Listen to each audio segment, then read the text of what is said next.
Torej smo v Prekmurju in sicer v severozahodnem delu Prekmurja na Goričkem, pred vhodom v naselje Fikšinci.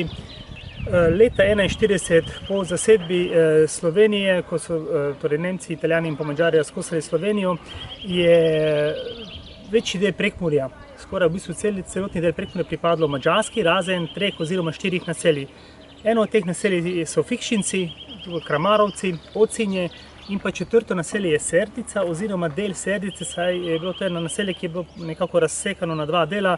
Zgornji del je pripadal Nemčiji, ta spodnji pa Madžarski. In sicer pri tem bi še morali poudariti to pri Serdici, da je šlo za naselje, za katero sta se ti dve sosednji državi tedaj se skregali oziroma so šli diplomatske note pošiljene drugemu.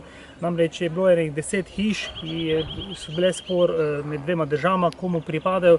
Med času vojne je teh 10 hiš pripadlo sicer Nemčiji, ampak Madžari so te hiše oziroma ta del naselja želeli pridobiti. Pa skratka, da povzamem še enkrat, leta od 1941 do 1945 so 4 naselja današnjega Prekmurja pripadla Nemčiji, sicer pa je ves ostali del Prekmurja pripadajo Madžarski.